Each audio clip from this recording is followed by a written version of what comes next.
व्यापर जाकर सत्य स्नेहु और ताह मिलन नहीं कर संदेहु।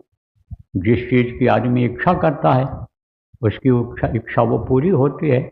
कुछ उसके परिश्रम से पूरी होती है और कुछ वो किसी को साथी बना लेता है जिस पर विश्वास करता है, उससे इच्छा पूरी हो जाती है। तो देखो प्रेमियों, आपको सत्संगों में बताया गया कि सबसे अहम साथी कौन होते हैं।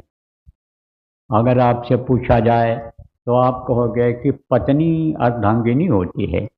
पत्नी पूरा साथ देती है, जिंदगी भर साथ रहती है, वो अनुसंधो साथी होती है।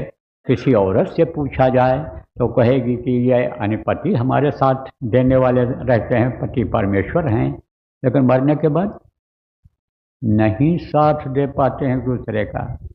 देखो, कोई दुर्घटना में भले पत्नी मर गया, लेकिन ऐसे नहीं होता है कि एक साथ दोनों का प्राण निकले। और एक दिन में अगर समझो कि एक ही दिन मृत्यु हुई तो भी समय का अंतर हो जाता है। तो ये कोई एक दूसरे के साथी नहीं होते हैं, लेकिन जो गुरु होते हैं वो साथी होते हैं। अब जो लोग मनुष्य शरीर वाले को गुरु मान लेते हैं तो वो कहाँ कहाँ सबका साथ देंगे। मान लो कोई मठ में बैठा है, मंदिर में बैठा है, अपने आश्रम पर बैठा है, या कहीं कार्यक्रम ही कर रहा है और नाम दान लेकर के, मंत्र लेकर के वहाँ से आए और कोई ज़रूरत पड़ी तो कहाँ से साथ दे सकते हैं। तो ये जो देह गुरु कहलाते हैं, जो कि देह गुरु आप पे समझो से कुछ नहीं पाया। कुछ का मतलब क्या है? ऊपर की दौलत, जो दौलत पा जाने के बाद सब जगह काम आती है।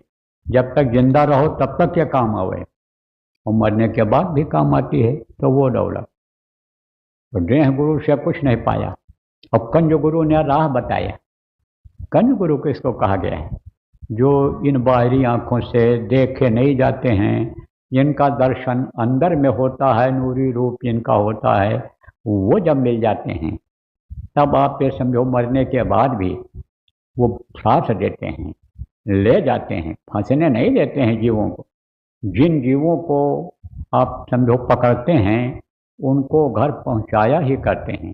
वो इसी काम के लिए आए हैं